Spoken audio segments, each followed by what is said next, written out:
Welcome back to another episode of the Three Man Weave College Basketball Podcast. We are here live, coming to you from the year 2025, ready to talk more college hoops. I am your host this week, Jim Root, joined by Kai McEwen, the producer extraordinaire, and Matthew Cox, the father extraordinaire of the Three Man Weave. Thrilled to have the boys all back together after a holiday season of fun. Matthew, how are you doing, Mr. Tireless Grinder in the middle of the night, Daddy-O? Good. Yeah, no, big year for all of us, Kai, and looking for that producer of the year award. I'm gonna be father of the year award, Jim. I think I'm on the short list of some of the watch lists have come out, and you're obviously for host of the year. So yeah, big opportunity for us to kind of set the tone here early in the day, early in the year. So excited to chop it. To chop it. Let's do it. Matt seems has plenty of sleep. Matthew is what I'm getting the Yeah, vibe I from went you. to bed at 4:45 a.m. And if Okay, you hear any background noise, I'll just have to be attending to that. But no, we're good, Kai. and we were Double recording at little 7 a.m. little So espresso. fantastic. Yes. Well, New Year's Eve was recent, so maybe all of us are feeling a little bit groggy. But I'm ready to talk I hoops wish I had after that our excuse. God, I wish I had that yeah. excuse. After, just say you Mm. did after our layoff last week. But yeah, I'm doing well, Jim. How are you? Good. I'm wonderful. I'm ready to get into it. We've got a typical in-season episode coming to you, even though we had 2 weeks off. Gonna get a little. We had a week off, really. We took 1 week off with Christmas. We got Roots Roundup. We've got We've Saw That. We're gonna talk some big games and performances, results that are quite notable, and then three-man thoughts, our own little musings, what we've seen, things that stood out to us, teams that stood out to us, trends that stood out to us. That's what we get into. A little bit of previews, look ahead to the weekend, Friday, Saturday, Sunday, some big games. There are a lot of games coming up this weekend. 137 D1 versus D1 on Saturday, folks. So be ready for the slate that is ahead. And then we'll finish with reviews on the back end of the podcast. Before we get into it, a shout out to Jay Pitty, Mr. Joe Paskov, for his opening song tunes. I saw him past couple days. Exciting to catch up with the legend there. Follow us on Twitter at 3MW underscore CBB. Same handle on Instagram, and subscribe to the pod on iTunes, Amazon, Spotify, wherever it is you get your podcasts. Leave reviews on the Apple app. That's what we'll check into at the very end of the episode. And of course, subscribe to the YouTube channel where you could be watching this live on Thursday morning if you are up and ready to rock just like the three of us. Check that out. And last but not least here, join the Discord if you have not yet. A lot of great resources there for college hoops. Great place to discuss betting or transfer portal or the impending coaching carousel with the retirement of Jim Larinaga, which we will discuss here. But there's a lot of speculation about what will come next there, the resulting domino effect down the line of mid-major coaches. Really good discussion there. Some people with great insight. Obviously, Trilly's got scoops for days. So it is a wonderful, wonderful forum to be a part of as a college basketball fan. Highly encourage you. Get in there and enjoy.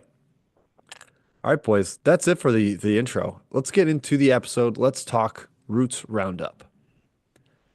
That would be news and notes here, catching up on the happenings that have been mostly coaching world stuff to catch up on. But Matt, before we do, a shout out to your boys at CBB Analytics who sponsor this podcast. Your boys, our boys, all of our boys. Yes, Nick and the crew over there. I think it's just a one man operation. But yes, CBB Analytics guys, great website, getting more and more traction in our Discord. I think people have been discussing, hey, where should I be looking for more advanced, different types of analytical components for understanding college basketball, following, tracking as a fan. And our media members have been trying to, get some good advanced breakdowns and obviously betters looking to find some good nuggets there. But they just released, as I teased, I believe, a couple pods ago, their new all-in-one, player metric RAPM type of metric where it encompasses all sorts of offense, defense, net rating. So I've been kind of going through those to see how they stack up with other popular types of metrics. But very just it's cool that he now has an all-in-one metric with a defensive component, which is always hard to capture. So yeah, so Nick and this crew continues to offer new features, bells and whistles over there on top of the already very helpful visualization. The shot charts will be discussed at length today. We'll talk about some of the teams what they've done so far to date and how that might change as conference play quickly is upon us. CB Analytics, sign up today, use promo code WEAVE, $40 off your subscription, and let us know if you'd like interest in the Holy Deluxe Pro tier. Jim, Yes, indeedy. back to you. There you go. Join. It's a great resource. All right, let's talk news because there's some big stuff in the college hoops world, starting with down in Miami and Coral Gables, where we will discuss the quality of the team a little more in three-man thoughts, but notably right now, a new coach at the helm, Jim Larrañaga, retired, generally citing NIL and the portal and the state of college basketball. Kai, it makes a little bit of sense. He was one of the older coaches remaining in the game. We've seen other ACC coaches exit stage left that have had plenty of success, but now entering this era, maybe not enjoying it quite as much. Hmm. Also, maybe not as fun for Mr. Larinaga without Life Wallet's unlimited funds supplying a steady stream to his roster. But it's been ugly for Miami this year, and now they will be entering a new era starting this offseason. Yeah, if we can. So Larinaga retiring, not necessarily surprising, I guess, because of his age you mentioned, but to do it in December, a little weird. And he did the whole old coach thing, citing NIL as a major reason. He said, "What shocked me beyond belief was after we made it to the Final Four just 18 months ago for the very first time, I met with players. 8 of them decided they were going to put their name in the portal and leave. I said, 'Don't you like it here?' 'No, I love it. I love Miami. It's great.' But the opportunity to make money someplace else created a situation that you need to begin to ask yourself as a coach, what is this all about?" That's the same Jim Larinaga that took the Miami job after George Mason made the tournament and got its best tournament seed in the program's history. A little bit of hypocrisy, in my opinion. I've seen the argument that he stuck around at these places for years. It's a little bit different when you're a college athlete and you only have 4 or 5 years to make money. I get it. I understand. Yeah, I think I saw I, somebody's like in the context of the percentage of his career, he was at his schools for Yes. the same amount as somebody Same who's at amount of a time. school for a year. So I don't know. I don't totally buy it, but yeah, Matt, I mean, there's kind of the two ways to look at it of is he somebody that's just benefited from this kind of system for years and can adapt? And generally that kind of is what it is, and I'm sure he'd even say that, but it's alienating some of the older guys. Matt, where do you stand on his decision and I guess the general consensus on it? yeah, I like that we're starting to hear some pushback. I feel like for a year there was like just a relentless stream of player friendly support and takes where it's like all the old coaches are curmudgeons and all the players are right and freedom. But I mean, there's a point where like this has gotten so absurd now that we've seen it kind of play out where like just without zero guidelines and no collective bargaining and none of that stuff, it is. I think now there is a little more empathy, I think, on the older coaches, right? Like obviously there was some hypocrisy with what he said, but generally I'm like, yeah, it's just gotten so insane. I totally understand why you're just like, yeah, not for me. I'm on to the next thing. So, Yeah. and as you see, and Scott Van Pelt actually got into it with some people on Twitter about this, like, just the talent drain of coaching in the ACC. And we'll see how many more dominoes fall with some of the older hats. But I don't know. Yeah, it's a bummer. I'm not like going to take the old coach side emphatically here, but I do think I like that we've kind of seen an equilibrium of like takes out there where it's like, this is so absurd. It's not truly the best thing for the players yet, right? I think we have to go to this point, and then the next step is going to hopefully be a better, more normal balance. I just hope I hope we do get something regulated because that seems to be the issue here. Is what you're Yeah, getting at. that's the entire issue, Clearly right? need that. I mean, I just looked back because I was curious. So yeah, so Jay Wright made 2 straight tournaments at Hofstra, then went to Villanova for more money. Tony Bennett, Washington State, made 2 tournaments, didn't make it the third year, then went to Virginia. Every coach ever has had the opportunity to move up. They take it. They take the money. I think it's a very similar situation. Yeah, the key difference there is like these guys sign contracts that Contracts. have buyouts and stuff, and that's not buyouts, something that's in yes. the players' world. Now, I want to pivot to something that's in our roundup news, and it's a little out of order, but Kai, we have the Dartmouth players no longer unionizing, Hmm. and you wrote good in the outline. I disagree because we can't get Yeah. collective bargaining without a union.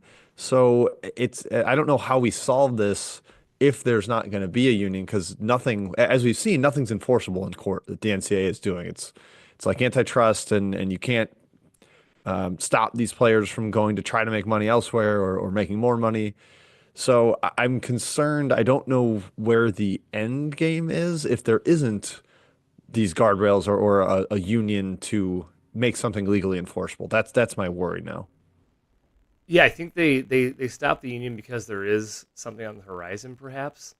I don't know enough about it. The NLRB, I think it's is what it's called, but I'm sure National Labor Norlander. Relations Board. Yeah, Yeah, I'm sure Norlander and Parrish can fill you in on the nitty gritty of that stuff. But I do think it's because they're expecting something bigger to happen down the line. I I just hope don't like so. one-off team unions like that. I think it's just going to break it up more, and I don't like where that's going. I think it needs to be everybody sort of thing. Yeah, some sort of national collective of it would work, and again, then you can hopefully get legally enforceable contracts and a legally enforceable one free transfer rule rather than unlimited free transfers. And I think that would settle things down a little bit, but it's neither here nor there.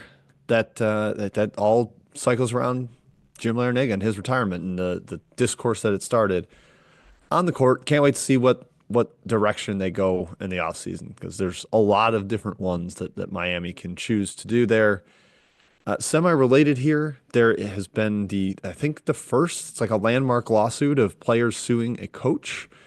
Florida State, five former players have sued Leonard Hamilton for unpaid NIL. Based on everything I've seen on this, there's almost 0% chance anything really comes of it. It's almost just like kind of an attention grab, but there's no contract. They have no written documentation. It's just, he trusts us. He told us that we were going to get owed this and we boycotted a practice last year. That's proof that it happened. It's just kind of a sign of the times that this is going on. And I don't know. I don't have a ton of opinion on it, Kai. I think it's part of the whole systematic problem that we're discussing already. So I guess we'll just see how it plays out. I think one, sad to get your NIL in writing and have contracts, and three, no wonder why Florida State was so bad last year.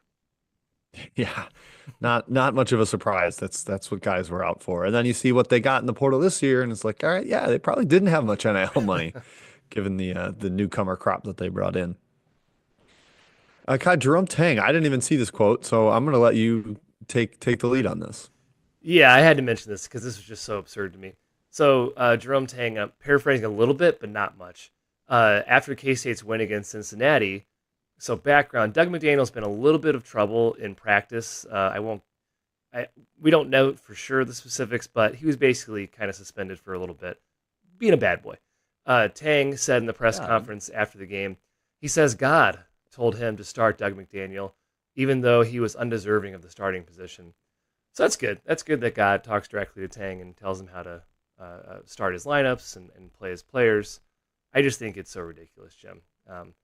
You Well, know, my concern, Kai, is that Tang's instincts go against God's intuition. yeah, That's more my right. concern. There's a conflict there. I like to see Tang and God on the same wave. Like I think that's a powerful coaching staff when you have the big man upstairs and Tang marching to the Yeah. same beat, but you have disagreements between that, and then you have Doug and Coleman Hawkins and others having disagreements. Yeah, I mean, I think of all the chemistry time bombs we thought that could go off this year, it does feel like this one has been one of the bigger implosions. Not that it's been a total disaster of a season, Jim, but He's I getting mean, back a little neighboring on bit. disaster given the expectations, I would say. Yeah.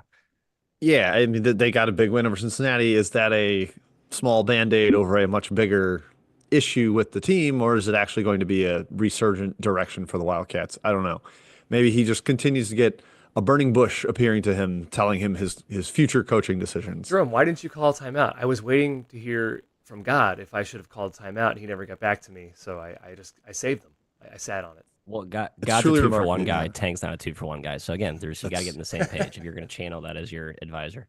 God loves sports. God loves sports He and does. athletes, and he He watches does. all the time. So Yes. he's tuned in. Okay, both Louisiana and Louisiana Monroe are going to be open coaching positions. One of them is currently open, as Louisiana let Bob Marlin go effective immediately, and then Keith Richard at Louisiana Monroe is retiring effective at the end of the season. So a couple more coaching dominoes there. We already know Virginia and Miami. A couple others are going to be filled this offseason. There will inevitably be firings at the end of the year. The carousel is always turning. And again, plug for the Discord. Great place to discuss these and see potential candidates and who Trilly thinks might be in the mix for each one of those jobs. Were you shocked on Bob Marlin? Yes. I was. I saw some people like, yeah, look how bad they are. It's like, they won 25 games 2 years ago. Yeah. What do you expect from these people at mid majors? It's a little Scott Cross-esque to me. I know he's not Yes, an not that alum, bad, but but I agree. Totally agree. or Tony Shaver at William & Mary. It's be careful what you wish for. If maybe you're going to be this bad for 5 years now because you fired a guy who's capable of better. Mhm. Trilly did say in the again Discord early nuggets before the public gets whiff, but he mentioned that he was on kind of the hot seat watch. That surprised me, but then to see the follow through so quickly, given I mean they lost their best player a week before the season started. They've had a number of other guys out, and yeah, I mean they were the best team in an awesome, historically awesome Sun Belt 2 years ago. I mean I thought they were going to be terrible. Actually, they still went with 20 games last season. I mean he's been really good. I don't get it. Whatever. I fun thing about both openings, Jim. It's like true two of the Bayou based programs, like as Louisiana as it gets, right? Like Monroe is going to probably hire some guy who, I don't know, they probably cast in True Detective 1, and then I hope Louisiana gets a guy with a good old with an EAUX in the last name as well, just to kind of I bring it home there. would love that. Yeah, the funny thing about it was he got fired after a win. They won their conference Yeah, opener, no. and then they were like, we're not going to let you have a chance to rescue your job. Get out now. Really odd dynamics. I'm sure there was more to it behind the scenes with just like relationship with the AD, et cetera. But yeah, they are currently 1-0 in the Sun Belt and do not have a permanent coach. So odd stuff there.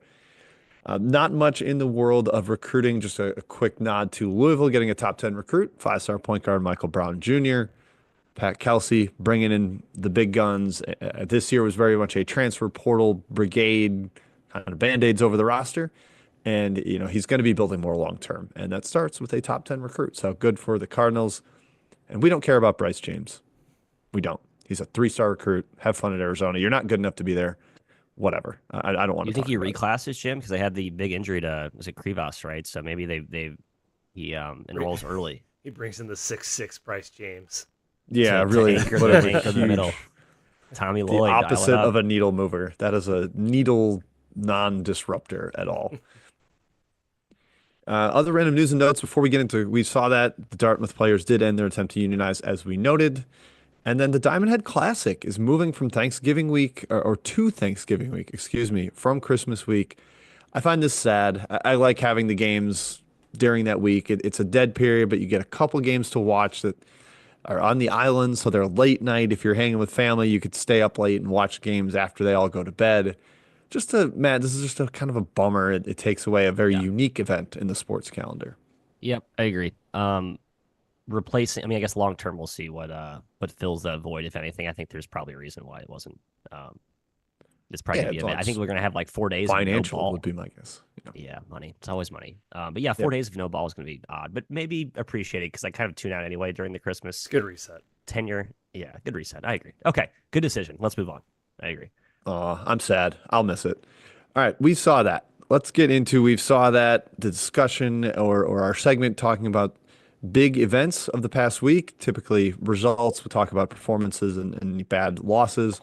We'll start with West Virginia going to the Fog, beating Kansas. I believe it's the first time in 34 years Kansas lost a conference opener. Wow. So kind of ridiculous there.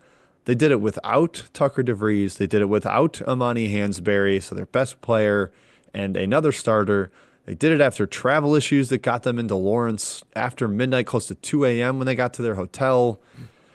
This is ridiculous to me. I couldn't believe that West Virginia pulled this off, Kai. Yeah. And it just tells me this Kansas team has real problems.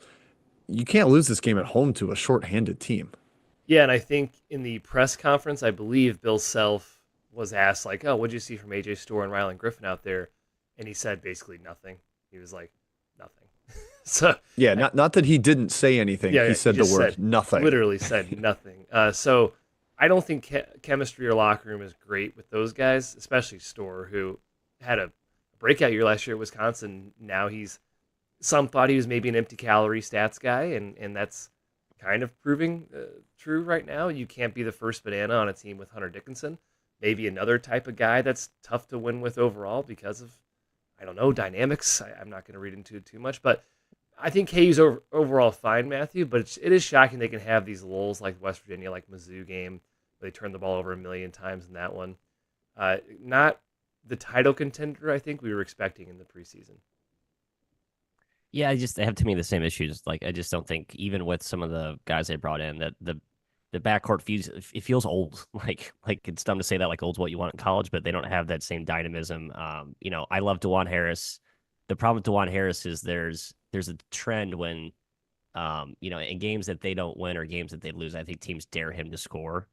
And you can see the offense really stagnate. And I know he actually played pretty well. I think he had 11 points, had 7 assists. I mean, he was 2 of 7. Yeah, he was 2 of 7 from inside the arc. He just was not making those floaters he usually makes. And you can kind of chop off their offense from the head of the snake if you play them smartly. I think Harris has been so good at like adapting to that, but I just don't like when your limitations so clearly documented at the point of attack, and that does make you vulnerable, especially against well-coached teams. Which, I mean, how good's DeVries been this year? My goodness, like that team has been the walking wounded, and they have a big time resume building. Yeah, they've been, I think, Arizona, Gonzaga, and Yeah, yeah, Kansas they won now. Kansas. It's Two of the three OT games, at the Bahamas, right? Yeah. it's really really impressive, and yeah, Kansas just got some fit issues. I mean, they're actually super reliant on Diggy Coit, who they got late in the portal. He's like their big time shooter. They need Zeke Mayo to play well game to game. If he doesn't play well, they have no chance, basically. It's just an odd fit. West Virginia put Hunter Dickinson in ball screen after ball screen after ball screen, and he was lazy out of the gates, and it just got really exposed. And West Virginia had a great plan. So this was a shocking result. Tells you that probably going to be Houston or Iowa State atop the Big 12, if you had to guess at this point. Kai, before Christmas, Mizzou lost to Illinois. Bragging rights. Illini, you have earned your bragging rights. A couple big shots from Kaspers Yakachonis down the stretch. The fadeaway was the winner. Mizzou had a chance to send it to OT, but couldn't quite connect. All right, you have your bragging rights, Illini. We concede. Congrats. That was a tough game. I'm encouraged that Mizzou looks pretty good, but Illinois is a very good team. Yeah, Kuchionis is for real. He's a really, really, really good player and hard to stop. Yeah. Till next year, Illini fans. Till next year. Yeah, don't worry, Kai. Mizzou's fine. They just get to go to Auburn on Saturday. Yeah, that might Wonderful. be a Welcome tough to the game. jungle. We- Welcome Yeah. to the jungle. That's gonna hey, be if we good. win that That's- game, I'll feel really good about Mizzou. Yes, as will I. Speaking of the Would Diamond you Head say Classic, that'd be a statement win, Kai? I'd call that a statement It's win. a statement win. We go in the Statement jungle. win. It is. Statement win. best win in the country. Yeah. Nebraska won the Diamond Head Classic over Christmas. They topped Oregon State in the final. Got some awesome performances from Bryce Williams, Jawan Gary. Matthew, we'll talk a little Big Ten later, but hey, Nebraska looking for real, gonna give the league another chance at an at-large candidate, and with the worrisome starts for the ACC and the Big East, the SEC can't get all the bids, so perhaps the Big 12 and the Big Ten will get quite a few. Jim, 1,000 to 1 future on Nebraska. One of my big flyers. My thought was like the team in every major conference that no one's talking about that I think is sneaky could be very good or could be a lot left. Nebraska, as spoilers, is that team for me, the Big Ten. Big Ten's really good. That's the team I feel like no one was talking. I guess the Diamond Head kind of brought more attention to him because they were playing when nobody else was playing. Yep. But yes, I love the makeup of that team. No question. Freddie Hoiberg's really gotten it turned around there. That's why you can be patient. Let guys build. He's figured out the right approach. UCLA took down Gonzaga on a neutral floor in LA. It's technically neutral. The Intuit Dome where the Clippers play. Ryan Nembhard had the worst two-play sequence I think I've ever seen to end the game. He had a free throw to tie the game after a brilliant, impressive and one. He got downhill when they were down three, got to the hoop, shaky foul call, whatever. But his free throw was the most yippy short arm attempt I have ever seen from a 90% shooter. And then he took like a 60-footer down three afterwards with 4 seconds on the clock. And everybody's like, well, he thought they were going to foul him. Let him foul you. I would rather have the one free throw try to win the tip out than a 60-footer. I can't believe, Kai, that people were defending that. It was so boneheaded. It looked like he just didn't know the time because the person wasn't that close to him. Yeah. And the justification isn't even a good justification. I thought this was ridiculous. Almost unbelievable from a senior point guard leader who's been a steady hand for years. Yeah, shocking. UCLA, fun fact, guys, 3-1 against top 50 teams in KenPom. All 4 of those games have been decided by less than 3 points. Very interesting. UCLA Bruins having good in-game fortune, we'll say. It's funny. Yeah, They and should even have. Oh, they had bad in-game fortune against Oregon, right? Am I thinking of the right? They Or no, won. They sorry. beat They no, they had won Oregon. on good a buzzer in-game. beater. They did. It Okay, they was won the that one. Okay. Carolina game that Carolina. UNC kind of stole from Yeah. them late in that one. They have come a decently long way from early in the year when New Mexico completely handled them. Hmm. So an impressive improvement there from Mick Cronin. Not surprising per se, given his coaching acumen, but impressive. UCF won at Texas Tech, which per Ken Palm is the number one home court advantage in the country. A sneaky elevation in Lubbock, and of Interesting. course a terrific crowd. Texas Tech's got some real issues. But Matt, you mentioned chemistry potential implosions. We thought that was this UCF squad, but Johnny Dawkins actually has them playing kind of well and a little bit different style than the past. Really impressive statement win for them. You mentioned statement wins. UCF got one. Yeah, a lot of these road teams played really well coming out of the gate here in conference. And yeah, I mean, Texas Tech has been really shorthanded this year. I know they've been dealing with some key injuries, but man, I did not think they're going to lose at home to UCF. But that UCF team has talent. Like, I just think you watch it, the eye test is like, okay, yeah, this is a real talented team. And I think we've shortchanged Johnny Dawkins as a head basketball coach. Kai, he had some key assistants. I think he turned over last year. This year, hired Adam Hood, if I'm getting that name correct, to revamp their offense. And lo and behold, they can absolutely score the ball. It's not like a typical Johnny Dawkins mucky defense, which kind of was the DNA they had when they almost beat Zion's Duke team, I think 3 years ago was, maybe more than that. But yeah, I just like what they're doing. So, Jim, changing our perceptions of coaches, one of the more adaptable, redeemable qualities of the three-man league. Hey, we try. We try at least. Yeah, Texas Tech was full strength in this game. They got 26 and 10 from JT Toppin did play, that's Toppin, right. Yeah. 21 minutes from Federico. They just were bad. They could not get stops and couldn't quite outscore UCF. So yeah, my Texas Tech preseason stuff, not feeling great about that. My love for them. St. Bonaventure started off the A10 play with a huge win over VCU. Just wanted to give like a nod to them based on, early season. It was all right. Is this legit? Is it not? It's narrow 2-point win in Olean, but it does kind of assert themselves as a true challenger to the throne in that league. So impressive stuff from the Bonnies. And Kai, we only have 3 undefeateds left because yesterday, Wednesday, in Chicago on New Year's Day, Drake fell to UIC. Shocking. None of us attended that one, but Should have yeah, gone. now we've got the Oklahoma, Florida, and Tennessee SEC triumvirate, the only undefeateds left with Drake going down. Yeah, UIC's not bad. Not a bad team, but still shocking for how much Drake has dominated their competition. Like I just moved Drake up. I finally was like, screw it. Drake is this good in my power rankings, and they lose to UIC. I still think they're awesome. They'll lose a game. It happens. Yeah, they had just suffocated Belmont 65-46. You're like, all right, yeah, this is what they do. So seeing them drop down on the road was a little bit surprising, but credit to UIC. Hey, how about Dylan Harper? An incredible triple-double, the first one at Rutgers since 1983. Scarlet Knights took care of Columbia. Harper is starting to get that, can he challenge Cooper Flag for the number one pick? I sort of think he can. I mean, he's a little more ball in the hands guy. That's a high demand archetype in the NBA versus what Flag does, but Flag has also been incredible in his own right. Harper, 16, 11, and 12. Well done, Mr. Harper. The bad loss section, Kai, this is almost just a catharsis vent for both Yeah, of no, us. no kidding. Butler was up 13 on Villanova. All right, we've got Thad Matta at home against Kyle Neptune and the boys. And then they give up a 25-1 run to end the game. Had no chance of winning in the final minute. Like it went from up 13 with 4 minutes left to zero chance of winning. Really bizarre stuff. And is Kyle Neptune not as bad as we thought? I sort of think we've got to get hand hovering over panic button for Thad Matta's tenure at Butler. I think Yep. Butler's in huge trouble. Butler had a good non-con, man. They beat SMU, Mississippi State, and Northwestern, and they've just crumbled down the stretch here. Like last 6 games or so, they've lost. Tough Big East schedule to start with Marquette, UConn, but to lose a 25 a game and give a 25-1 run at the end of the game is almost unheard of. Free throw shots are being missed by guys that shoot over 80% from the line. It was a complete, just mental breakdown. Now 0-3 in the Big East. Yeah, if they have another horrible conference season, I don't know. Matt Motta's kind of a legend. You don't just kick him out, but Butler expects to win, and they haven't won in a long time.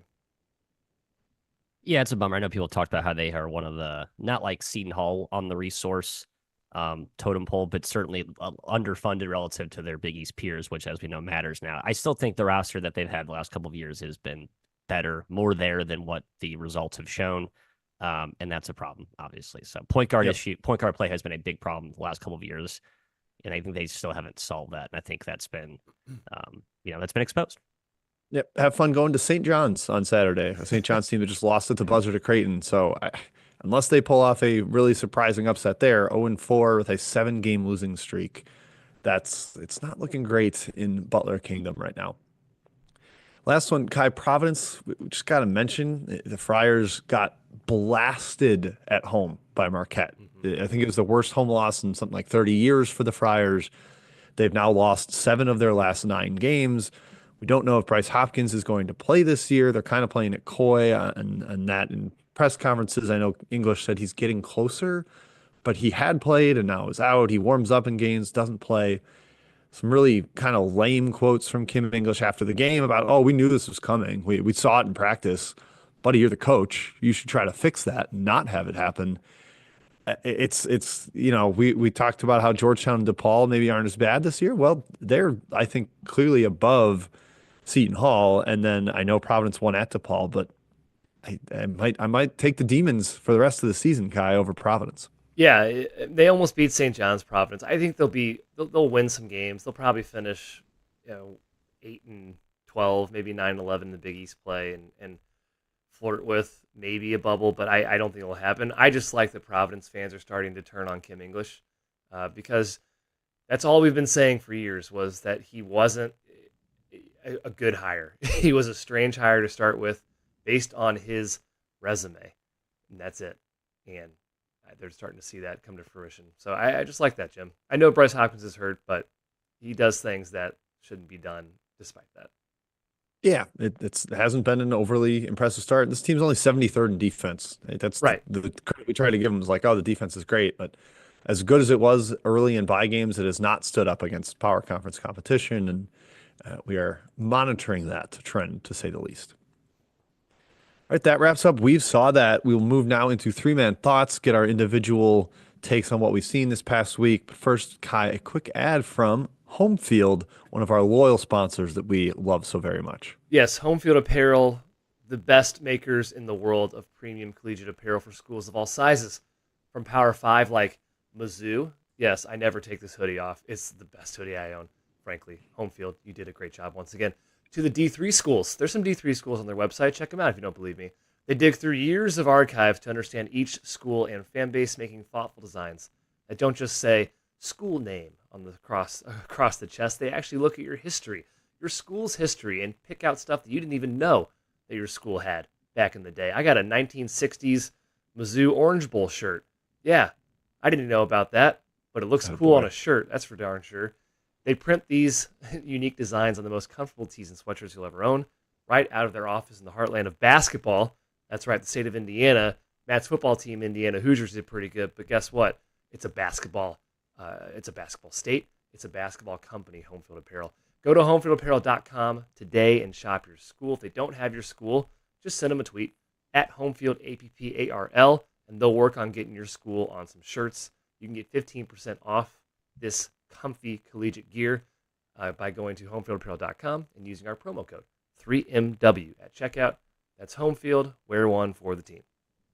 Beautiful. Home Field. All right, Matt, we're going to you first for 3-man thoughts because I have no idea what direction you're going in. Matt is not an outline participator, so hold he's on. going to No, surprise defer. us. I might defer. Give me one sec. I'm trying to fire off a few wagers here. Okay, you can okay. defer. I want to finish Fine. my final thought. We'll let you I'll defer. Kai, Just that why don't means you I'm do going your back to worst you. thoughts first, so if I tune out for it, I don't miss too much. So whoever has the shittiest thought, do that one first. Thank you. I'll start. Well, I won't say that word because we're trying to be a non-explicit podcast. I don't know why we should just be explicit, but we went the road we went to start off, so we're not going to change it now. We'll start with the ACC, the bad team. So I titled this section, "Wow, I guess they are that bad." And this is an ACC trio. It didn't start like this. I was planning on grabbing different teams, but then I started with 2 ACC teams, and I saw, oh wait, there's a third. So let's just talk about this. Syracuse, holy moly. now 121 in Kempom after the 10-point Wake Forest loss. Wake Forest was kind of circling the drain, and that was your big chance, Syracuse, to kind of get off the schneid a little bit, and just uh, didn't look good. This team's bad. The Maryland game, when they got absolutely decimated, was the worst Power 5 performance from a total body language perspective and just complete lack of interest that I can personally remember. And maybe I'm just forgetting stuff because I'm old now and I forget things. But it seems to me that Red Autry has kind of lost the locker room. The Orange are terrible, Jim. Yeah, I mean, you can only point to the J.J. Starling injury so much. Sure. Like their best win this season is Youngstown State in double overtime or Cornell. Mm-hmm. They haven't beaten a team in the top 140 of Ken Palm yet this year. They don't guard anything defensively.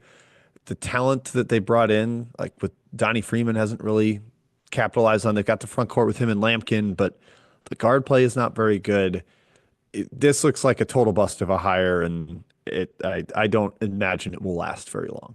It's funny. We really should kind of go through the nepotism. We call them nepotism hires. The guys that get the coaching job because the outgoing coach basically picked them. That qualifies for Syracuse. We're looking at John Diebler at Ohio State. That's kind of different situation, but Kyle Neptune, Jay Wright hired him. There's a lot of examples out there. On the whole, it doesn't work out very well, and that seems kind of obvious if you're not hiring a guy with the right credentials. But we'll see. We'll see. Yeah, Matt, go ahead.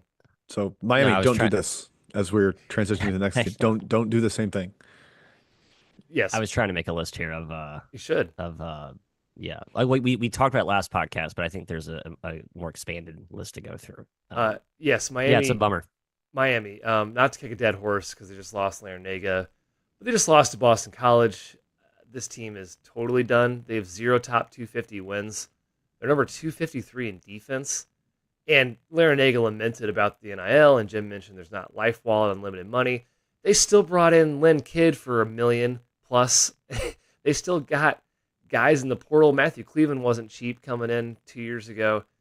You, They stole AJ State and McRae from FAU, yeah, their like, offense with is money. Yeah, it's their offense is actually pretty good analytically. It's just an effort thing.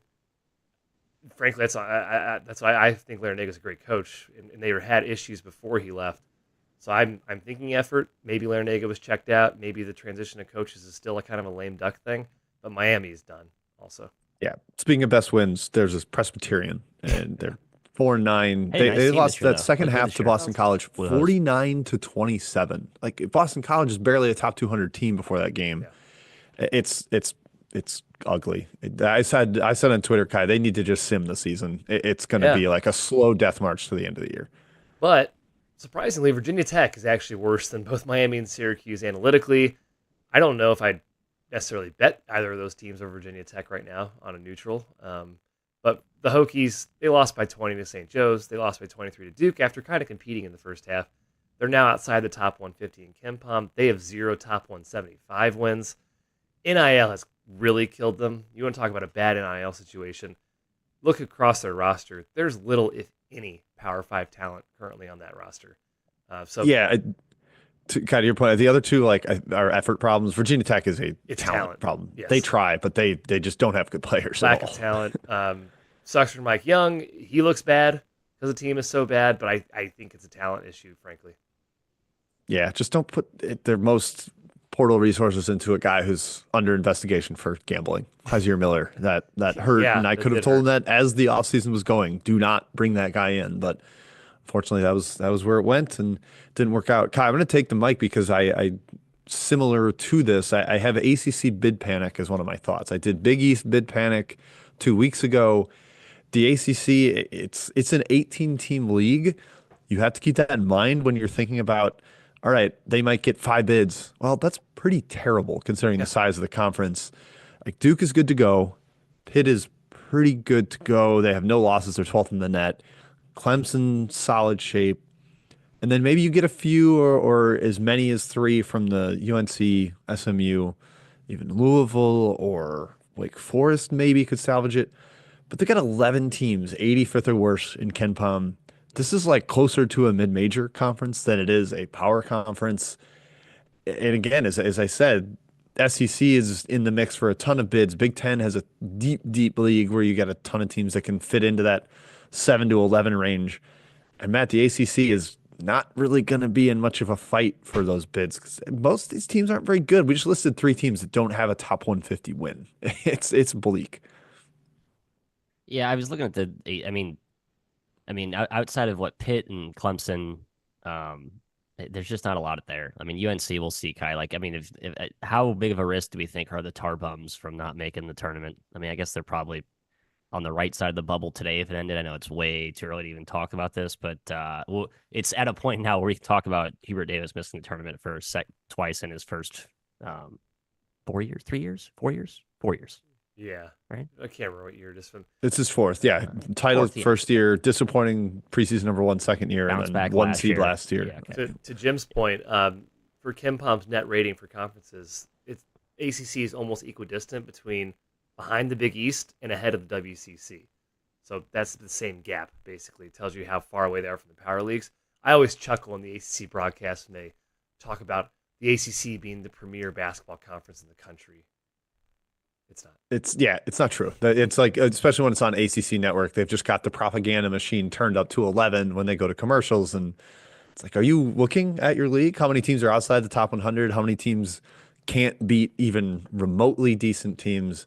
It's bleak. Yeah, Matt, you said North Carolina. I think they're fine. They play the top 5 schedule in the country. They have no bad losses. They got the UCLA neutral win, Dayton neutral win. I think they're going to be okay as long as they don't drop a ton of games in the league. But yeah, I mean, there's going to be the trips going out west to see Stanford and Cal. Our team's going to stay engaged. Can anyone beat Duke to actually get the #1 win at the top of the ledger that the teams are going to need? It could get as few as like 4, and out of an 18 team league, that's really dark for how good this league used to be. Yeah, the ACC this year feels like, the AAC last year. We talked about how good the American was. And yeah, I look at like a team like Memphis who really had to stack the deck with non-con wins to give themselves more leeway in conference. But then the conference was still really good. There's a ton of landmines on the road. The ACC is the same way. I think it's still a good enough league, obviously, where there's going to be a ton of landmines on the road. But like there's not that murderer's row of like Q1, Q1, Q1, Q1, Q1, like the Big Ten has, like the SEC has, where you'd rather be, it's funny, like in the college football playoff, I think the strength of conference hurt the SEC, but in basketball, it clearly helps with the selection process and the format that we have here. But the ACC, I think, is really going to feel the squeeze this season, like no question. And Big East, we've talked about as well. But the ACC, I think that's going to really, these teams that just didn't quite make that big push are going to find themselves either not in the tournament or in really crappy seed lines relative to what we thought they'd be. Yep. And let's all promise to each other that when the team makes a run, it does not reframe how good the league was this year. That's not how it works. I'm just That is looking not at how the it teams works. now. It's like which team is going to have that awesome variant swing? Like I'm trying to look through that crystal ball lens right now and predict that. It's unpredictable. hard to do. It's Certainly actually wouldn't have picked out unpredictable. NC State last year. So No. you never know. Okay, Matthew, now we go to you for your first thought. Yes, title of my thought is still a work in progress, but it was basically like going through all of the conferences and finding out a team or 2 teams that I think is sort of the dark horse, whether to make the tournament or just to play a lot better than people realize, maybe not being discussed favorably or for whatever reason. So Big Ten, I think Nebraska is a great like microcosm of like the team I'm trying to dissect here. I just think no one thinks about them when you think about Big Ten basketball just because of the brands that are in that league. Hoiberg lost some fun players from last year's teams, right? I think key thing is fun, but effective. He brought back his most important. He supplemented really well with the guys they brought in. They have real size. I loved at the time the Burke signing from UCLA. Like what a perfect like low-ish risk reclamation project at a guy who's going to obviously be better as he gets older. He's been a little bit banged up this year, but he's been terrific. Like they have real size up front. Like it's not, there's no rink mask out there, but they have sort of that inside out element, which I love. And the Big Ten to me is like that's the one team you got to be worried about. Like Penn State kind of came on as a sexy non-con with how they were beating bad teams, but I still think Nebraska has more staying power in the format of that conference than Penn State. It's like kind of a Nebraska's just they're like a weird team to play because you can't score at the rim because you mentioned size and just the way they structure their defense. you have to shoot threes. I will never forget that Creighton box score where Creighton attempted 10 twos Yep.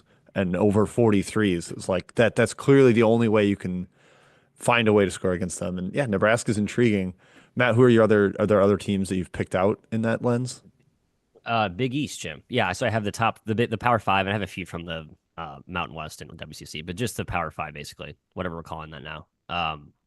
So Big East, I mean, Villanova is kind of my answer at this point. Like, at what point are we?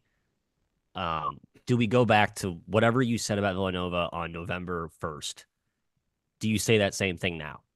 Or close to it. And I think I'm at an overall perspective, I think I feel as bullish about this team as I did November 1st, which was cautiously bullish, but like kind of a rerun of my message last year is like this roster is too talented to fail.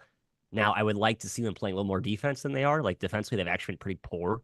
A lot of that is bad shooting luck, but they kind of overpack the paint similar to Nebraska, where it's like, yeah, but your bad shooting luck is going to be that's kind of on you too type situation. But the Eric Dixon thing is so real, and the supporting cast is just good enough that like if you just have guys that can step up here and there and just play, have everything orbit around him, I think they are. I think they can be a tournament team, right? Are the losses too damning? They have I to mean, I be think UConn Columbia. and or Marquette, I think, and they can't lose like 8 games in conference play because they did nothing in the non-con besides a home win in Cincinnati against Cincy. Yeah, KenPom has them projected 18 and 13, 11 and 9 in conference. I think that won't get them there, obviously, right? But if they're playing at a higher trajectory, if they go 13 and 7 for 20 and 11 with the right That, wins, that probably that gets you there, probably right? works. Yeah, Yeah, the Columbia win is a little damaging. It doesn't seem like Virginia's going to age that well at all. But I think St. Joe's would be a yeah, Q2 loss. That's not, a deep pocket of terrible losses. And Dixon's just so good. Like Yep. everybody looks better when you have to guard him with two people basically at all times. So my SEC choice was tough. I think Oklahoma's. I crossed them out. I think Georgia is a little too not fraudulent, but I don't give the same warm and fuzzies with them. I don't like the youth at some positions. And Mississippi State to me is just like I know they've gotten more pub recently because what are they ranked now? I think they're up to like top 10 or 15. But it's just like this Actual AP seems. polls, I don't know. Yeah. I never look anymore, but they are 12-1, and like the fact that they're projected to go 10-8 is ridiculous. But yeah, the balance on both sides. We talked about this at length, and I just like that they actually have real upside with guys who we thought were high risk guys in the offseason, right? Like Melendez and Riley Kugel, like they've been terrific in their minutes, and I think they give them each like takeover potential on any given night where you might need one to go off or one to exploit a good matchup. And then you kind of have the Hubbard, point of attack guy. You have Cam Matthews, like the all everything heartbeat defense guy. So yeah, it's a fun team that James has this year. It's not even really a dark horse. It's just like an awesome team that I think looks like a legitimate top 10 team if they aren't priced that way or they aren't perceived that way. I just pulled up the SEC. Only one team has 3 losses in this league overall. Everyone else has 0, 1, or 2. 7 teams have 1 or 0 losses. This is insane. This exercise doesn't apply to the Yep. SEC. There's no dark horse. Yeah, Every team you should could be any one of those teams is awesome, but then they're going up against 15 other awesome teams. So yeah, that's a challenge. Okay, let's go to the ACC. I chose 2. Georgia Tech and Cal. Now, I know Cal just completely took a dump in the second half against Pitt. I Cal's think both gotten those some teams guys back suck. healthy. Those teams suck. I'm a believer in both teams. I think both teams are going to be, if one of these two teams does the get hot in the ACC tournament thing and makes the tournament, I will be picking one of these teams to win first round in the tournament. And me and Tio will be beating the drum of both these teams are good in the conference. No, but I like the makeup of both these teams going forward. I think there's some young pieces getting healthier at the right time. I still believe in Matt and Madsen, right? I think Mark Madsen, and Damon Stoudemire are coaches we were excited about when they were brought in. We're a little bit lukewarm with, I think, the pace at which they've gotten it going, if they even have gotten it going to any degree. I still believe in both of them, and I think now is not the time to abandon ship if you're, I don't know, a Cal fan. I mean, how many out there are you, or a Georgia Tech fan? I watched them play with my eyes, and I was disappointed. Not an eyeball test team for you. No, Okay. no. Neither team can make it as an at-large. So No, they need to go on a huge run. Yeah, I think they're both bad, like bad teams. Okay. And maybe Georgia Tech's kind of young, and Cal's just overly reliant on a non-top 200 recruit Wilkinson, and the transfers haven't all meshed together. Blackshear's got his knee issues. I thought Georgia Tech was going to struggle in the preseason. I feel kind of the same way. Like their three best players are sophomore, freshman. That's not good enough for me. A team I do like on the eyeball test, Big 12 kind, my dark horse, and obviously with the injuries softening up, or I guess healing, BYU, the Mormons. This team relative to last year, I was going to ask you guys on the spot, do you think this team has a better likelihood of winning a first round game than last year's team, where they sit now? And the context is Igor Dimon's back, Richie Saunders is back. Jim, no? It's not fair because we know that last year's team didn't win a first round Yeah, game, okay, but fine, like I think last year's team was more likely. I don't know. They had Pope. I trusted Pope. You thought but it was better. Okay, that's fair. I think last Yeah. year's team was better. Yes. Yep. Here's why I like this year's team. Defensively, I think they're better this season. They just feel like they're more versatile. I know they have some younger pieces, but I do like the defensive makeup of this year's group. They've proven they can win some lower scoring games, and I'm curious how that plays out. I think Pope proved that they could defend more in Big 12 play last season, enough to the point where they got enough big wins. Now, obviously, we're in a good position in the tournament, but I think this team actually has even more defensive upside. But we'll see. Again, let's see young. them play They are young. Let's see them play some good teams. We'll learn. At Houston on Saturday. Arizona State wins Yeah. the first, I don't know, tournament caliber, and I'm not sure Arizona State's going to be tournament caliber. That's true. Yeah, Arizona State's been plucky, but maybe not. Good. Okay, the last two I'll mention. I just want to say I think the St. Mary's. I know they've had some turbulence here, late non-con. They always do this. They have a couple of games where it's like, what? How did they let UTSA take them? I still believe in them, and I think with the Gonzaga stuff, if you want to get cute, this is now the time maybe to fire on a St. Mary's WCC future. I just think it feels like Gonzaga isn't as dominant as we perceive them to be. And my final inclusion here is Utah State from the Mountain West. Like two tough opening spots. Everyone's like, oh, they're just good at home. All these Mountain West are just good at home. And then they go on the road and get two straight awesome wins at Nevada and San Diego State. Jared Calhoun rocks. That program rocks.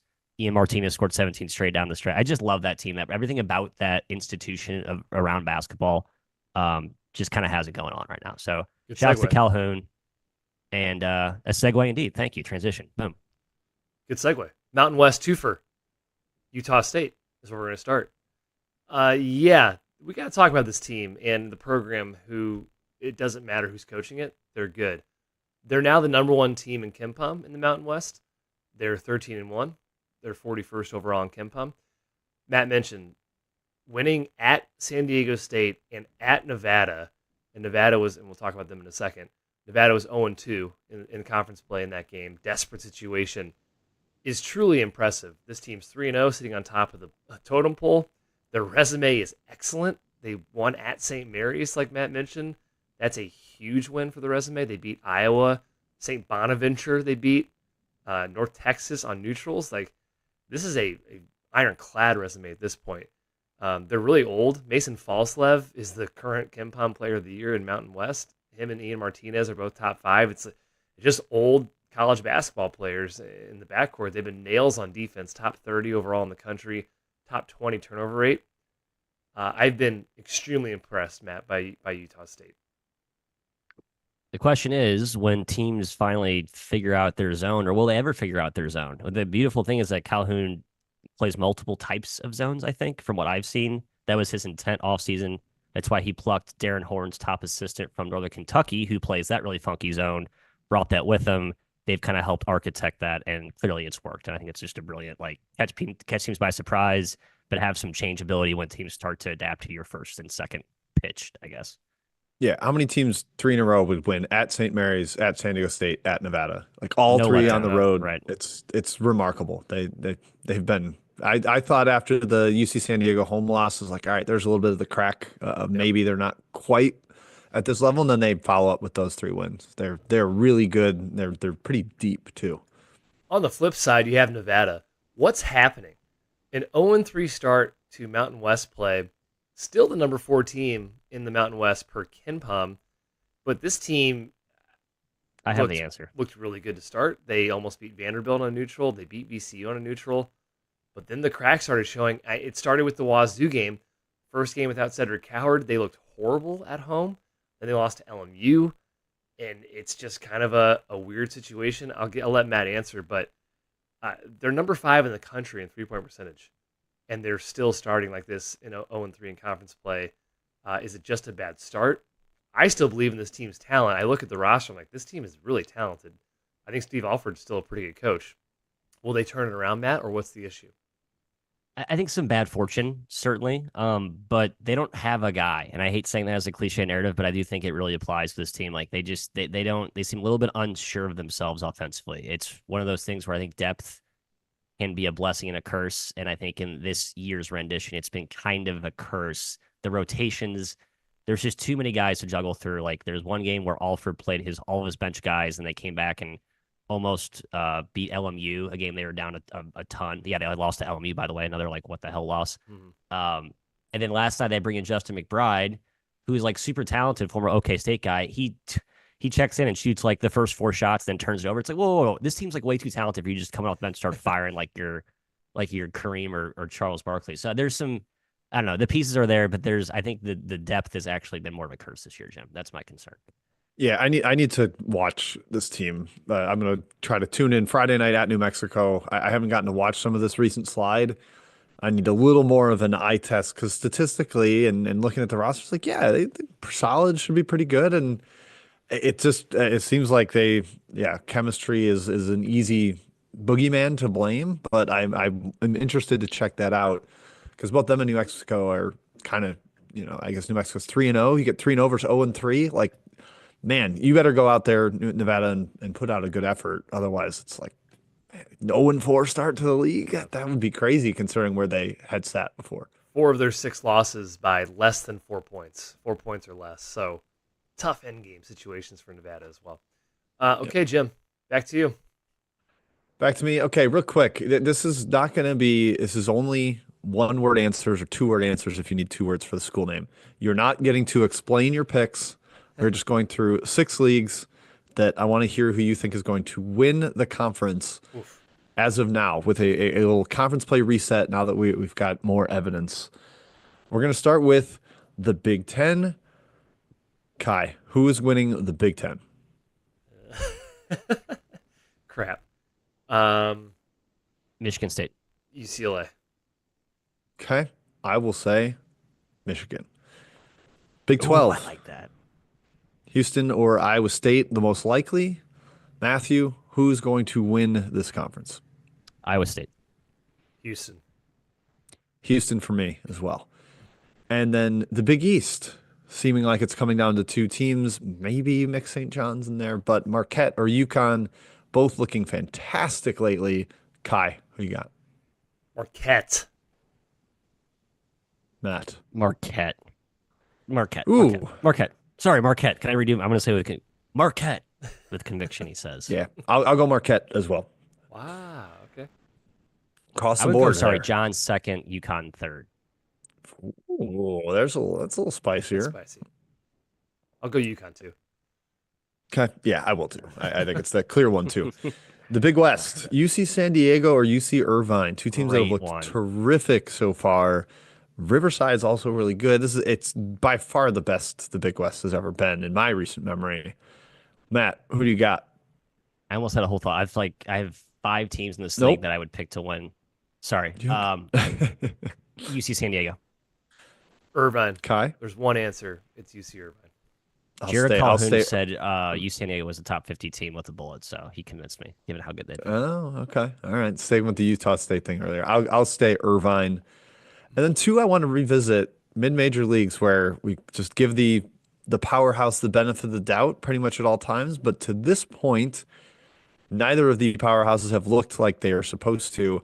This would be the America East with Vermont and the Patriot with Colgate. Both teams are 4th or 5th in KenPom ratings at this point, projected to go around 500 in the league. Kai, who wins the America East? Is it Lowell? Is it Bryant, or does Vermont come all the way back? Vermont is coming back and winning this league. Matthew. I did the Lowell thing last year, right? Where I tried to do this is the year that it's not Vermont. I'll do it again this year. I like Lowell. And I think Vermont's actually finally vulnerable-ish. Finally. Same. Lowell for me. Getting it done, UMass Lowell. Riverhawks. Then the Patriot. I mentioned, I think Colgate is fifth in Ken Palm right now.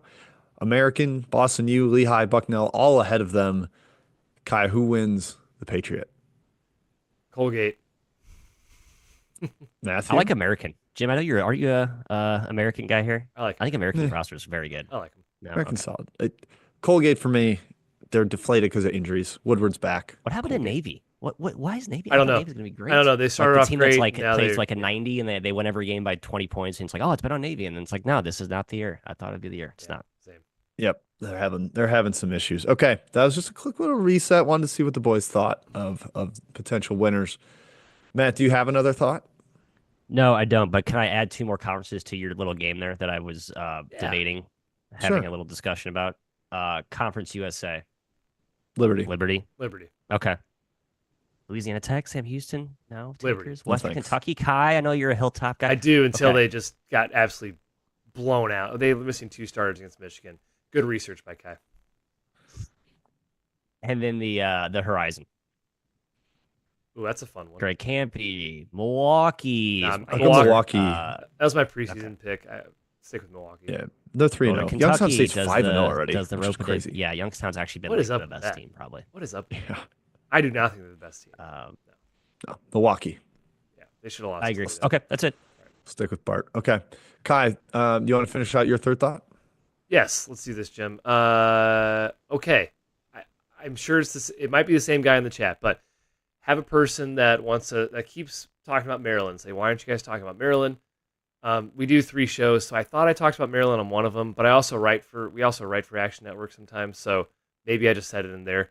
My question is, how good is Maryland? Let's talk about the Terps, because they have been, well, to this point, way better, or at least better than most people expected in the preseason. They're up to 17th in KenPom. Now, how good are they? How sustainable? We mentioned none of us picked them to win the Big Ten, but they are among the contenders. They're right there with all those other teams analytically right now. Their wins: a neutral win against Villanova by 1, which is aging better now that the Cats are performing a little bit better than they did at the start of the year. Ohio State by 24 points is super impressive. Ohio State, we'll see which direction they go, but for now they are holding on to a tournament caliber resume, I believe. Those are the only 2 top 120 wins. I'm saying that because I think we need see a little bit more from the Terps. Now, the losses: Marquette by 4. That's not an issue. Marquette is a top 10 team with a bullet. At Purdue by 5. That is not an issue. Mackey is one of the toughest places to play in the country. Purdue is a tournament team with a bullet. They're also blowing out bad teams, and we see teams that are able to do that are generally pretty good. It's usually a good indication. They're only 7-6 against the spread, but they have a plus 5.3 cover margin. So they're covering games by over 5 points per game. That's actually top 20 in the country. So they are exceeding expectations still, even from a betting perspective. Is it sustainable? The Twin Tower interior thing is working. Derek Queen obviously still just scratching the surface of his capabilities. He's number 2 right now in KenPom's Big Ten Player of the Year award race through 2 games. The Selton Miguel ad, Matt, and the Jacoby Gillespie ads have been incredible for their shooting. That was the weakest part of this team last year. Those 2 guys have been lighting it up. I think it's for real. They can actually shoot. So my conclusion, Matthew, I'm going to start with you. I'm not sure they're top 20, but I buy that they're top 30 right now. Probably around 25 is where I'm going to set the bar for them currently. It's a little less than their analytical ranking, but it's still a very good team. I think I got them right around like 18. So I'm actually a little higher than you are. But yeah, I think it's a real operation this year. The 2 things that I was never a Jameer Young guy. I know that was a spat in the face of the data last year. I just wasn't.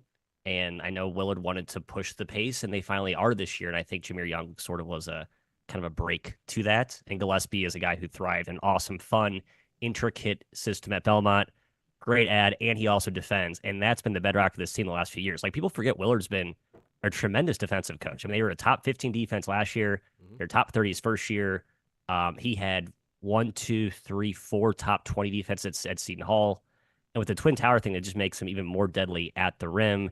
And you have offensive upside now, Kai, with the shooting, Selton Miguel, some of the shot making. Yes, I think there's more to be proven. It does feel like Auburn last year to a degree where they played a pretty favorable schedule, and then you kind of saw some, they took some losses throughout conference play as they started to play real teams on back-to-back nights. And with Derek Queen, a freshman, being such a key part, they're going to probably take some losses. I think people are like, "Oh, Maryland's." But no, this team's really good. I think I'm very convinced this is a real top 5 team in this league, and Top even five through team in like the a Big Ten. 3 or 4. I'm just okay. Michigan State, you show it. It's a good league. Yeah, I think like sixth. I think sixth. I'd go fifth or sixth. Yeah, They're in the mix there. I mean, it's super flat at the top of that league. it is I flat. have them Yeah. outside the top 20 as well, Kai. I'm not quite all the way on board, but they're better than I thought because I think the two biggest reasons are they have gotten Deshaun Harris Smith mostly out of the rotation. I don't really think he's very good, and he was part of the shooting issues last year. And they've replaced him with more Rodney Rice. I think Rice was the guy that sailed under my radar this year Yep. because he sat out last season. I was, looking at the Gillespie ads, the Miguel ad. I knew what those guys brought.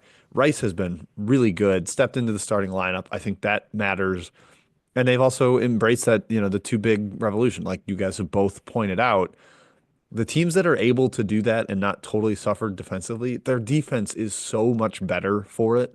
Like you have two rim protectors. Even if you try to pull one guy away from the basket, you've got another 7-footer or near that, near the hoop. I think that's helped Michigan a ton. It's definitely helped Maryland. Gonzaga's been doing it for years. Clearly, it's helped Florida this year.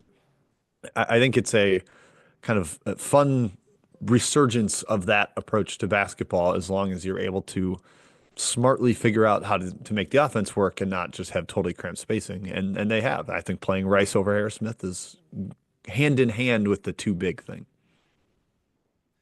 That's it. Okay. All right. My final thought is just a kind of a pointing out and maybe a monitor going forward. It's titled "Where's the Beef?" and it's just to your resume. Some teams that we are pretty sure are good, but just lack the top end heft to the resume. And Houston is kind of the poster child for this. They still don't have a Q1 win despite being fifth in the net, and they're only 1-0 versus Q2. This is kind of the same old for people that believe they're more of a blowout bad teams and are not actually that legit. They've got the two OT losses. They were up on Auburn and then lost that game. Again, I still don't have any qualms with them, any worries about them. We talked about last week, the 3 lost team, or 2 weeks ago, in my thought. But they're just kind of emblematic of what this group is. The other ones that fall into it, Arizona, 0-5 versus Q1, only one Q2 win. Texas Tech does not have a Q1 or Q2 win, despite sitting in around the top 30 of the net. Red Raiders really need to figure something out because I don't get the warm and fuzzies watching them, despite I thought everything should fit together. The pieces, it should all work, and it doesn't look well calibrated. St. John's 0-3 versus Q1. Vandy has yet to play a Q1 game. Don't worry, you're going to get plenty in the SEC. Commodores, you get your chances. Texas in that same boat, 0-2. And Penn State, BYU, Iowa teams that Penn State and BYU we've mentioned. But look, the meat's going to come. The opportunities are going to come for all the top teams. But just notable that maybe as we perceive these teams to be great, they're not quite there yet. Matt, any of those jump out to you as a team? You're like, actually, I think maybe they're not as good. Yeah, I'm sorry. This is you guys said Houston over Iowa State. Iowa State's a better ball club. I just Houston has too much. There's too many cracks in that armor, which is already a very, very impenetrable armor. But there are more cracks than usual. Like Houston's obviously awesome. Not saying they're not awesome, but they are not as infallible as they have felt in years past. I think the injuries to their front line have certainly played a part. I think Jamal Shed, while we know he knew he was important, I think he was even more important than even I thought. Um, so yeah, we will see how they play out in Big 12 play. I think they're going to obviously get enough wins to they'll be fine. But Iowa State's the best team in that league. I feel pretty confident about that. Yeah, I'm not worried about Houston. It's funny. All these SC and Big 12 teams, you're fine. You have 10 to 15 Q1, Q2 Yeah, games strengthen on your numbers for sure. left in your resume. However, I will say, now Houston I think is going to be fine because they're going to be at the top of the league. But a team like Arizona, that could be in the middle of the pack. A team like Vanderbilt, that could be in the middle of the pack. Texas Tech, etc. The problem is you're going to have similar resumes to a lot of really good teams in the middle of packs in the Big 10, Big 12, and SEC. And a lot of the tiebreakers that are come down to it is the non-con. And you didn't do anything in the non-conference. It's going to be an eyesore. it's going to affect you one way or the other in the resume game once we get down to it. There's a lot of really, really, really good teams, and it's going to be interesting to see. And again, scheduling is really important. I understand why you don't want to schedule tough with how good your leagues are, but it's concerning. Arizona 0-5 Jim is an eyesore in Q1. They have a ton of work to do. Yep, really, really got to get going in Big 12 play. This section just particularly hurts me because three teams I think I was super high on relative to consensus: Houston, Texas Tech, St. John's. It's like, guys, throw me a bone. I went to bat for you in the preseason, and none of you are winning big games. This isn't helping my agenda whatsoever. Texas not being good does help. I have enjoyed that part of it, but man, Houston, Texas Tech, St. John's, help me out, help me help you. That's what I'm asking of you. Hey, Houston was I up do believe double both those digits teams, on Jim, both still to your Auburn point. and San Diego State. They'll be okay. They'll be okay. Yeah, and they had like a 90% chance to win against Alabama in the final Yeah, minute. Like yeah. they've just had some late game gaffes that have completely submarined their resume at this point. Okay, that's it. That's my final thought, guys. Let's get to some quick weekend previews before we close it out and get to reviews. We'll start on Friday. Big one in the Big Ten that we've just been discussing. Matthews picked to win the league, Michigan State going to Ohio State. Surprising to see the Buckeyes favored per KenPom. Matthew, if that's the case, I'll be riding the Spartans with you in terms of Yeah, I betting won't be. thing. But it just from a pure matchup, I don't fully believe in Ohio State, and I just think Michigan State is better. Yeah, I just worry about Ohio State's front line, right? Like, I know that was sort of Michigan State's perceived weakness coming into this year, but it's become a strength with how many bigs that Izzo has found success with. Like, I think this is not going to feel like an old Michigan State frontline bully ball type game, but it's a matchup where they can really impose their will on the glass. And Michigan State still has a fair amount of 3-point regression debt owed to them, Kai. And we've seen when Yeah, they they do. make shots, Minnesota, they look scary good. Nebraska, like they look scary good. And again, I feel very confident, not very confident. I feel good in my pick of them to win the Big Ten. And I think that continues with a good matchup, good spot here this weekend. I think it should be said Bruce Thornton and Devin Royal are awesome for Ohio State. They have really good guards. But I agree. Yeah, it's weird. Jackson Kohler's been pretty awesome on the glass. He's one of the best rebounders in the country. And you can say what you want about his other abilities, but he's tough, man. And this Michigan State team is tough as nails in the defensive end. Yeah, I would lean their way as well in this game. I think Yeah, Ohio Zapala's a State, guy I you love. can Zapala. you can How do you say it? Sorry. Zapala. Zapala, yeah. Yeah. Zapala. Yeah, he's You can good. give the Ohio State qualifier of, when Bradshaw has been in the lineup, they have been better because honestly, they have to play Sean Stewart less in that situation. Sean Stewart's just not very good at basketball, it appears. He's not But they, smart. yeah, kind of next man up in the backcourt. I can't believe how good Royal's been. And then Mobley, the freshman, is just a Mobley. freak. I Yep. know he's not shooting 70% from three anymore, but he's still really, really good and has helped offset the Michi Johnson leave of absence away from the team. Okay, on Saturday, the early tip. This is a 10 a.m. Central tip, That boys. sucks.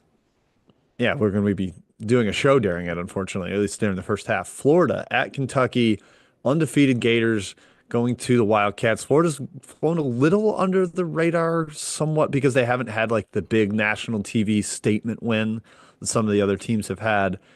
But Kai, this is that opportunity. You go to Kentucky, Mark Pope's spread squad that hasn't shot the ball well, or hasn't shot the ball very well recently. Who gets the win here? The big front line of the Gators or Kentucky? Really fun matchup. Unfortunately, this is like the best game of the day, and it's 10 a.m., which is unfortunate. Uh, I lean Kentucky. I love Florida. I love Florida. Their eye test passes with flying colors, but they've played the 220th best schedule. Kentucky has tested itself much more. They've played the huge games. I kind of like the dynamic of the battle between the mobile bigs and the more I say not plotting. Florida's got plenty of versatile bigs as well, but I do think Kentucky has an advantage in that sense. It's a toss up for me. I just think the Big Blue Nation gets it done at home in the big spot. Hopefully, I think they're all healthy now with Butler back. I know Kreese is still out, but the freshman play, Travis Perry, he did enough for me to fill in minutes in the last game.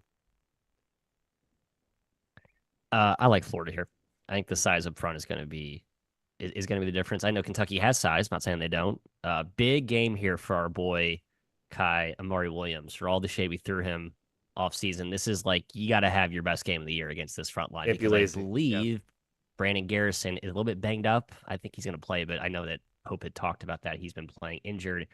And you can tell his production's been pretty muted so far. So it's going to be like Amari Williams has to bring his A game, which his A game is really good. But if he kind of does one of those sleepwalk efforts, I think Florida can dominate the glass, which we've seen them do to other teams this year. Yeah, I'll go Kentucky. I almost think the advantage of Elijah Martin being a monster on-ball guy that takes away your best player is negated because Sure. Kentucky doesn't have like a take away one guy and you shut down the offense. Like they're so decentralized with their scoring and their playmaking. I think they'll be able to offset the advantage of Martin inside. Clayton's terrific. That front line's great for Florida, and I think long term that truly is a top 10 team. I believe in the Gators at that level. I just think this is an okay matchup for Kentucky and being at home. I'll go with the Wildcats. Matt's best team in the Big 12, Iowa State, hosting Baylor, 9-point spread for Ken Palm. That's pretty big, but it tells you how good Iowa State has been. Matt, are you just going to say Hilton Magic domination here? Yeah, I think it is for me. I know Baylor got off to a nice start. It's their KenPom rank. Where are they right now? 16. 16. Yeah, it's sort of where I Yeah. think I had them rated. I know people thought I had them overly or two. I think I had them 18 in my preseason ratings. They just got back into the top 25. But I think this is an Iowa State game. I know that Baylor's healthier. I think they got some veteran pieces, but I think the Iowa State defense really imposes their will here against Baylor, a team that doesn't, hasn't seen, I don't think they've seen a defense like this, and I guess since Tennessee and Connecticut. But I just think it's Iowa State at home. I think it's a no-brainer here. I guess they have played Tennessee and UConn both, two pretty elite defenses. UConn's Yeah. defense is not elite. No, it's not. It's terrible. St. John's defense is way better than UConn's. Yeah, that's fair. That's fair. No, totally UConn's fair. defense is barely top 100. It's been It's bad, not good. actually. Yeah. Part of why I didn't pick them to win the Big East. Yeah, they're actually kind of a lopsided lovely. The Big East has a lot of lopsided lovelies this year. Good offensive teams, not good defensive teams. Anyway, yeah, I like Iowa State. Sorry, tangent Yeah, over. I'm not sure the spread will be quite 9 where KenPom has it, but I do think Iowa State kind of dominates this game. When I've watched Baylor, I have not been impressed by Baylor. It's kind of like yeah, this team's okay. It hasn't been as dominant in years past, like in years past, in my opinion, from an eye test perspective, especially offensively. I know they're 7th in the country in offense, but when I watch them, it's not quite the same caliber. Maybe I watched the wrong games, but when I watch Iowa State, I'm like, yikes, this team is fantastic. I don't see Baylor really stopping them, especially at Hilton. So Iowa State could win this one by doubles, Jim. I think it's going to be close because I think Baylor can score. Like Iowa State's defense doesn't scare me as much as it typically does. They are really reliant on Chatfield to protect the rim, and I think that's a little bit of a downgrade than what they've had in the past. And Baylor can take care of the ball. That backcourt's awesome, and it's finally healthy. They got Roach out there. Langston loves playing, and I love Rob Wright. But man, Baylor's defense will not get stops in this game. I think Iowa State, it's probably going to be like a 90 to 85 game. That's how I kind of envision it, like way, way over. But yeah, I just don't know how Baylor gets enough stops down the stretch against a team with great guards like Iowa State. And Lipsy might be healthier too. Seems like he's kind of getting back to He his looked good old against self. Colorado. Yeah, I agree with Yep. that. I mean, I was looking at Omir's game against Tennessee. I didn't realize he had 20. Yeah, he had 22 and 10. Matt, He let's was get you. good. No, Speak up, Maddie. You're sorry, quiet over am I there, not my talking? man. Yeah, Omir, I always think he's not going to play well against vaunted front lines, but he always finds a way to play well. Like he's just such a crafty big now. He's like really evolved his game late in his career. He's not just like a dunker finisher as he sort of was when he was getting started. Yep. Last one on Saturday, Oklahoma at Alabama. The Tide -9 here in a new SEC battle. Yeah, Kaya, you wrote in here. Remember when Alabama went to Oklahoma and got absolutely run out in the Yeah. SEC Big 12 Challenge? I would imagine that's on Nate Oates' mind here. Absolutely, yeah. OU won by 24. That was a non-tournament OU team against an Alabama team that ended up making the dance. They made the Sweet 16. They were a 1 seed that year, actually. They lost in Oklahoma. Number 1 overall seed. Yeah. The number 1 overall seed. Hey, Porter-Moses is pretty good, guys. Man, Oklahoma undefeated still. It feels like a pretty good spot for Alabama. I love this OU team. It does feel like this game is Alabama's, though. I think the fortune runs out. It's the 2-point defense. If you just kind of focus on that of your KenPom matchup here, Alabama, number one in the country in 2-point field goal percentage. I know they focus on threes, but they get really efficient shots inside as well. Oklahoma outside the top 250 2-point percentage defense. I think Alabama gets this done. I agree. I don't know if it's in an emphatic fashion, but I think the very clear the matchup issues that Alabama had with their kind of drop coverage and letting shot making guards come off and make jumpers that OU had success with in that blowout last time. I think they make the right. I think they're going to do different ball screen stuff. It's kind of because OU's ball screen offense is awesome when they are going with Fears and Duke Miles. So I think Alabama's coaching staff will make the right changes, and they're just good. So. I think Alabama scores 100 and wins by 20. I think this one's a big blowout. There's the motivation factor from that 2 years ago. Maybe the players don't care as much, but as Kai mentioned, the 2-point percentage mismatch. And then Oklahoma gives up a lot of threes, and no one's made them at all this year. Top 5 in the country in 3-point percentage defense. That's really scary against Alabama. You're tempting fate playing the regression game. Also, Oklahoma has not played a true road game yet. We are maybe January 4th, and they have not gone on the road yet. And you go to Coleman Coliseum. I think Alabama kind of gives it to them and brings down one of the remaining undefeateds there. I guess I picked against two of them with my Kentucky over Florida and Alabama over Oklahoma. All right, one on Sunday to get to. We did talk Maryland earlier, Kai. So we've got the Ducks, or excuse me, we've got the Terps heading to the Ducks, heading to Oregon. The Ducks have actually risen up to 12th in KenPom. For a while, it was, all right, they're winning close games. But now they started to blow some teams out, back up their resume with better analytical metrics. I thought the Ducks could be really good early in the season. Jackson Shelstad starting to finally make some shots. What do you got here? The Terps going all the way across the country. Yeah, it's a short 42-hour drive, Jim, per Google Maps, 2,825 miles. And they will drive, right? They'll drive. And this is a conference opponent, of course. And then, of course, Maryland stays. Oh, sorry, they don't stay on the West Coast. Oh, they're already there. They're at Washington today, by the way, Maryland. Yep. You know, strangely, and my number's not going to say to bet them, but I kind of lean Maryland in this game. I kind of feel like Oregon is playing or winning more than it should be, just based on eye test. They've gotten down in a lot of these games to where I have not been super impressed with them from the eye test perspective. Now they're winning these games. There's something to that. Dan Altman's a great coach, and I love some of their talent on the roster. But they've been playing with fire. It burned them against UCLA. It's almost burned them a few other times. I don't think Maryland's a team you can mess around with. We talked about Maryland at length, but I lean towards the Terps, Matt. I'm not sure they're going to win, but I think they keep it pretty close. I think so. So Oregon has Illinois tonight, and then they have Maryland Sunday. Maryland does the Washington-Oregon swing. I think Maryland and Oregon both go 1-1 on this. Oregon goes 1-1. They think they lose one of these two games. I just don't know which one. I'm with you, Kai. I do feel like one of these Big Ten teams with super high upside, Illinois, Maryland comes in and takes it. I'm going to take Oregon though in this spot, Jim. I think I'm going to bet against maybe Derek Queen, little rookie, first time going out to the West Coast, not his best effort. And I just like how Oregon's rotation is so set in stone now. Like there's not a lot of moving parts anymore. Like I think we've seen that last year with Altman teams. I think the momentum continues seamlessly into conference play. Yeah, they're actually healthy. There's a scare with Kwame Evans seeming like he got hurt, but he's totally fine. He's played 18 minutes the last two games. He's good to go. They've got the front line to compete, like with Mr. No Your longer boy, brittle Cook. Biddle.